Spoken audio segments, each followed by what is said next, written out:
కాకుండా ఏదైతే విశాఖపట్నంలో రైల్వే జోన్ వచ్చింది, ఫార్మా సిటీ వచ్చింది, ఫార్మా కంపెనీలు వస్తున్నాయి.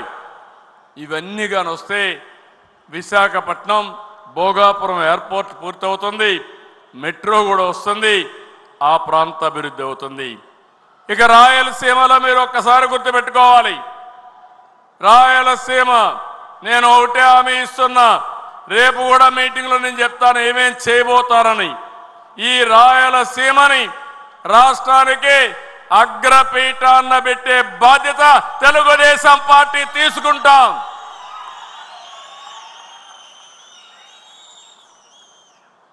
మొన్ననే ఈ ప్రభుత్వం వస్తానే కొప్పర్తి, ఓర్వకల్ 2 ఇండస్ట్రీలకి కేంద్రం గ్రాంట్ ఇచ్చారు, టెండర్లు పిలిచాం.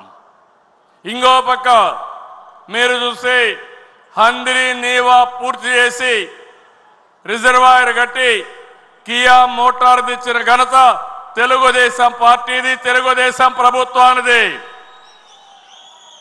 ఇప్పుడు నేను ఆలోచించేది రాయలసీమలో పెద్ద ఎత్తున పరిశ్రమలు రావాలి. నిన్నే చూశారు, నేను కేంద్రం దగ్గరికి వెళ్ళి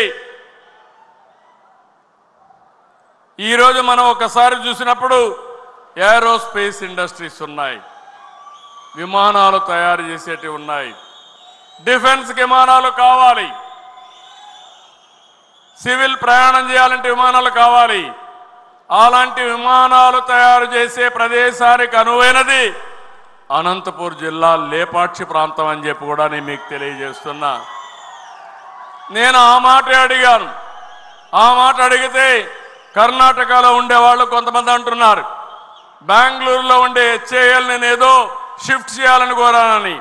నేను ఎప్పుడూ అలాంటి పనులు చెయ్యను, నా చరిత్రలో అది లేదు. అభివృద్ధికి మారు పేరు తెలుగుదేశం పార్టీ తప్ప వేరే రాష్ట్రాల్లో ఉండే ప్రాజెక్టులు తేవాలను, చెడ్డ పేరు తెచ్చుకోవాలను తెలుగుదేశం పార్టీకి లేదని చెప్పి కూడా నేను మీకు తెలియజేస్తున్నా. అదే మరిగా డిఫెన్స్ ఉంది, ఎన్నో ఇండస్ట్రీస్ వస్తున్నాయి, రాయలసీమలో ఎన్నో ఇండస్ట్రీస్ వచ్చాయి. అందుకే కేంద్ర మంత్రి గారిని కోరాను, 5 ప్రాంతాల్లో 5 డిఫెన్స్ హబ్బులు పెట్టి, ఒకటి నాగాయలంక, దోనకొండ ఒక ప్రాంతం, అనంతపూరు ఆ ఏరియా మొత్తం ఒక ప్రాంతం, ఇక్కడికి వస్తే ఓర్వకల్లో డ్రోన్ సిటీ పెట్టి డిఫెన్స్కి కావాల్సిన డ్రోన్స్ కూడా ఇక్కడ తయారు చేయాలని కోరాను. అదే మరి ఇంకొక పక్కన మీరు చూస్తే విశాఖపట్నం నేవల్ హబ్గా చేసి డిఫెన్స్ ఫ్యాక్టరీస్ అన్ని అక్కడ పెట్టమని కోరాను. ఇవన్నీ వస్తే మన పిల్లలకు ఉద్యోగాలు వస్తాయి, లేటెస్ట్ టెక్నాలజీస్ వస్తాయి, ఇక్కడ చాలా మంది స్టార్టప్ కంపెనీలు పెట్టే పరిస్థితి వస్తుంది. ఇంకో పక్క ఎలక్ట్రానిక్ సిటీ లేపాక్షి, ఓర్వకల్ హబ్బుగా చేసుకుని ఇవన్నీ తేవాలని చెప్పి ఆలోచిస్తున్నాను.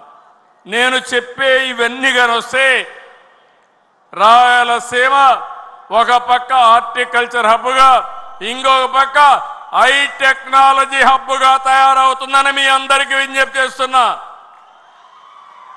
ఇంకో పక్క దేవాలయాలు ఉన్నాయి, తిరుపతి వెంకటేశ్వర స్వామి ఒక దివ్య క్షేత్రం, ప్రపంచంలో అందరూ వస్తారు, దాన్ని ఒక డెస్టినేషన్గా మనం తయారు చేయొచ్చు.